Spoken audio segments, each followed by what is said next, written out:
Bueno, así seguimos con Mirta, charlando, Mirta Levin, la directora de LECOM. Mirta, ¿cuánto tuvo que ver la experiencia de Rosario al frente de la dirección de planeamiento para la realidad que hoy implica LECOM?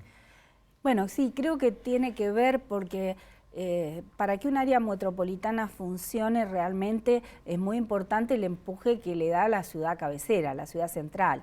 Es decir, hay que tener en cuenta que, por ejemplo, en nuestra área metropolitana, Rosario tiene la mayor densidad y la mayor población. La segunda localidad que le sigue en rango, que es Villa Gobernador Galvez, representa nada más que un 6% de la población que tiene el área metropolitana, es decir, la mayor parte de la población la concentra Rosario. Entonces, Rosario marca en alguna medida un ritmo. Y también creo que la impronta de transformación de Rosario ha marcado un ritmo. Eso lo planteó muy bien el intendente de Capitán Bermúdez cuando dijo que nosotros hemos presentado un proyecto muy importante de transformación de toda la zona franca, de todo el batallón de arsenales, fábrica militar, todo el sector que comparten Fray Luis Beltrán y Capitán Bermúdez, que está en gran parte subutilizado, ¿no? Con muchas instalaciones abandonadas y demás. Y entonces el intendente de Capitán Bermúdez planteó en el debate que se dio con la presentación del libro que ellos nunca se imaginaban de que ese predio que representa tanta superficie como la que tienen en los dos municipios juntos. Es decir, que transformar ese predio implica hacer una apertura fenomenal al río y claro, él decía, nosotros ni siquiera habíamos vislumbrado esas posibilidades, sí, pero nos damos cuenta que es posible porque Rosario llevó adelante un proceso similar, porque Rosario hizo una apertura fenomenal al río. La Rosario de hace 30 años atrás no tiene nada que ver con la Rosario de hoy. Entonces, eso marca una impronta en la región. Así como Rosario se pudo abrir al río, pudo transformar grandes piezas urbanas que estaban abandonadas, que estaban subutilizadas, muestra un ejemplo de que la región también puede. Y de hecho ahora Baigorria también pudo abrirse al río y ese es el mensaje, ¿no? Que todas las localidades que quieran hacerlo y tengan oportunidades para hacerlo, pueden hacerlo y si todas empujan para que toda la costa metropolitana se transforme, es posible llevarlo adelante. Y hay experiencias en el mundo que muestran que esto es posible. De hecho, Barcelona transformó no solamente la costa de Barcelona, sino la costa metropolitana. Y cuando hablamos de transformación, hablamos también no solamente de una transformación urbanística con apertura de espacios públicos, sino también la construcción de infraestructura, es decir, hemos demostrado que se puede transformar llevando el acueducto en el corredor norte debajo de la avenida o llevando un emisario que resuelve el problema hidráulico de una gran parte del corredor norte. Entonces, estas transformaciones que requieren la participación de varios municipios, porque nosotros siempre decimos de que el río no empieza y termina donde termina la jurisdicción del municipio. El arroyo Saladillo no empieza y termina donde termina una localidad. Los cursos de agua transcurren más allá de los límites jurisdiccionales.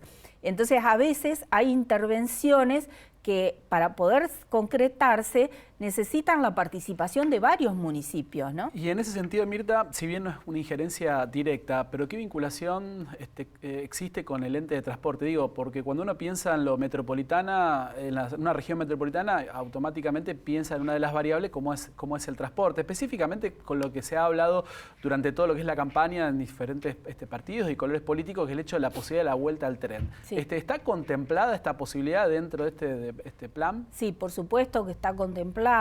Ahora, también tenemos que decir de que la planificación de estos grandes sistemas ferroviarios, tranviarios, trascienden también las escalas hasta la escala metropolitana, porque un tren pasa por el área metropolitana, pero necesariamente va a otra región del país.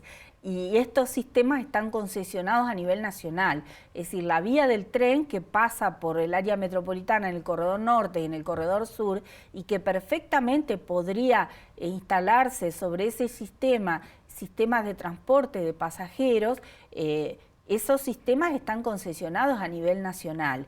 Y para eso hay que sentarse y hablar con el gobierno nacional, hay que cambiar ciertas reglas de juego de cómo están planificados esos sistemas que hoy prácticamente están abocados al sistema de cargas. Entonces, bueno, hay que hacer ciertos replanteos, pero nosotros en cada obra que hacemos, y esto es lo importante, tenemos en cuenta de que ese escenario se puede dar. Esa posibilidad, claro, digamos, está contemplada. Por ejemplo, la avenida interurbana que se está construyendo, justamente se está construyendo paralela a una de las vías más importantes de trenes, y entonces se construyó una calle colectora, una avenida que va paralela a la vía, y si se reinstala un sistema ferroviario, es fenomenal que exista la avenida porque se puede complementar también con el sistema de transporte a nivel local, ¿no? Lo mismo como cuando hablamos de la instalación o la apertura del predio de fábrica de armas y del batallón en el corredor norte, preveemos una calle colectora paralela porque puede funcionar un tranvía en forma paralela a la vía, es decir, puede haber escenarios intermedios. Nosotros creemos, por ejemplo, en el corredor norte, que ya estaría muy próximo a habilitarse un sistema tranviario si logramos acordar con los distintos niveles de gobierno y si se busca financiamiento para llevarlo adelante, estamos muy próximos de poder tener un sistema tranviario, por lo menos en los corredores de más densidad, porque también hay que ser consciente que para sostener sistemas de transporte de estas características hay que tener una densidad poblacional, ¿no? Pero creemos que es válido en el corredor norte, inclusive llegando hasta Villa Gobernador Gálvez en el sur, es muy importante poder instalar un sistema tranviario que transformaría la movilidad en todo el área metropolitana, ¿no? Mirta, te llevo un plano un poco a lo local, a lo que es Rosario, específicamente a la obra privada, el plano urbano actual, sí, vigente. ¿Cuánto crees que puede interferir lo que es las situaciones o las coyunturas económicas, específicamente lo que tiene que ver con una crisis a la hora de la aplicación de un código urbano? Hay distintas teorías que algunos implican, dice que tienen que readaptarse o readecuarse a las situaciones de cada momento, de cuando fue creado en su momento el código urbano era otra realidad económica del país, de la región. ¿Crees que la situación económica, macroeconómica, tiene que ingerir en las planificaciones urbanas? Yo creo que es muy bueno siempre tener el plan, ¿no? Porque, por ejemplo, cuando a mí me tocó estar al frente de la Secretaría de Planeamiento, cuando iniciamos la gestión en el 2004, era el peor momento del país, donde la ciudad estaba totalmente paralizada, y yo creo que el plan que se llevó adelante movilizó a la ciudad. Fue un plan que logró transformaciones increíbles en la ciudad y con una apuesta a una asociación entre el sector público y el sector privado. Y creo que impulsó la renovación de importantes sectores de la ciudad que estaban muy deprimidos, que había una situación de crisis muy grande que no se invertía en la ciudad, y la ciudad empezó a invertir. Y creo que en ese momento también había dudas y había incertidumbres. Por ejemplo, cuando se cambió, hubo una discusión muy grande para modificar la ordenanza del Boulevard Oroño, donde se estaban destruyendo todas las viviendas de valor patrimonial. Y nosotros planteamos la protección de las viviendas de valor patrimonial y un ordenamiento de alturas, y nos decían van a paralizar la construcción y Boulevard Oroño va a quedar estancado, van a quedar las viviendas abandonadas, y yo creo que hoy cualquier rosarino que circula por Boulevard Oroño se da cuenta que tuvo una transformación muy positiva Boulevard Oroño. Se dejaron de demoler viviendas, las grandes casonas se transformaron en compañías de seguros, se transformaron en sanatorios, en clínicas, en hospitales. Se han logrado instalar usos que antes el Boulevard tenían, pero un poco menos. Las viviendas fueron rehabilitadas, la construcción siguió, nadie se quedó sin trabajo en la construcción. Durante muchos años la ciudad ha construido y ha construido mucho, pero en forma ordenada. se definieron las alturas, se hizo Puerto Norte, se dio la posibilidad a las empresas de que construyeran en altura en Puerto Norte porque era un proyecto excepcional. Respecto a eso te interrumpo, ¿cómo ves hoy día el Puerto Norte desde el momento que fue la planificación al hoy que ya está completamente ya terminado en ejecución y en funcionamiento, como decirlo de alguna manera? De aquel momento de cuando se planificó al hoy, a la realidad, ¿qué diferencia encontrás o cómo lo analizás? Bueno, primer gran diferencia, de 100 hectáreas que eran privadas, 40 quedaron para espacio público. Es decir, parecía increíble, por ejemplo, que una empresa cediera al municipio una gran plaza frente al río, que era un terreno privado. La plaza hoy está, la gente la camina, la recorre. Era increíble que las empresas cedieran los terrenos más valiosos de la ciudad frente al río para que sean espacio público. Lo cedieron y lo construyeron.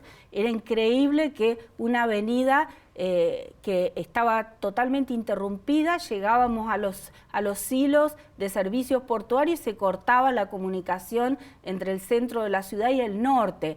Nadie visualizaba de que podía haber una continuidad y se podía construir una avenida, y se construyó y financiada por el sector privado. Es decir, que quedaron 40 hectáreas para uso público construidas por el sector privado. Quedaron avenidas fenomenales construidas con recursos privados.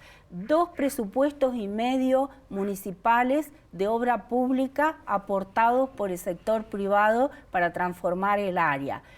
Y sin que los privados se fundan, porque también hay que decir que los privados también hicieron su buen negocio, pero el mejor negocio lo hizo la ciudad, porque la apertura pública que tiene el área, la continuidad que hay entre el recorrido costero de la zona central hacia el norte, y todavía lo que falta, porque todavía falta mucho en Puerto Norte, falta abrir el barrio Refinería a la costa, que eso está previsto en el plan, falta seguir construyendo, que ayer pasé y la verdad que para los que trabajamos durante tantos años en que eso sea posible, ver que hoy también en el sector de la parcela que está lateral a Avenida Carballo ya se empezaron a abrir las calles y se van a abrir los espacios públicos y la gente del barrio Refinería va a poder llegar a la costa, la verdad que es una gran satisfacción.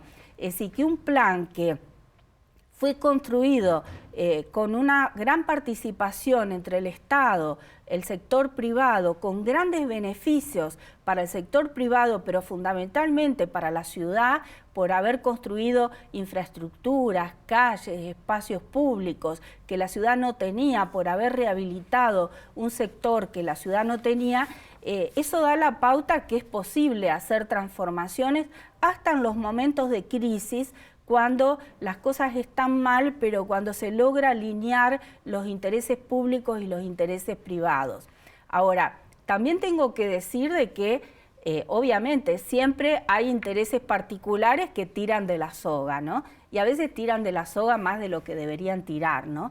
Creo que la ciudad ha demostrado que se puede construir, que todos pueden ganar, que en todos lados puede haber beneficios, pero hay veces que yo veo ya desde otro lugar, porque ya no estoy sentada en la Secretaría de Planeamiento, veo desde otro lugar que se pretenden cuestiones o se pretenden mayores beneficios de los que se pueden dar, ¿no? Porque también hay que tener un equilibrio, ¿no? Hay lugares donde es aceptable que se construya en altura, hay lugares que es aceptable que aparezcan edificios importantes, pero hay otros lugares de la ciudad que es importante preservar, porque ahí está el valor cultural de la ciudad. No todos los lugares tienen que explotar y transformarse con edificios en altura. Hay mucha gente, muchos rosarinos, que prefiere vivir en una vivienda individual, que prefiere vivir en un barrio, que prefiere la vivienda de valor patrimonial, y eso también hay que respetarlo. En la ciudad tiene que haber de todo, ¿no? Muchas gracias, Mirta, muy claro, la verdad que muy interesante, y bueno, les invito a entrar ahí a la página del ECOM, que ahí, bueno, la verdad que muy interesante ver las obras y cómo va evolucionando y se va transformando la región. No, gracias a ustedes por la invitación, un gusto. Vamos a la pausa.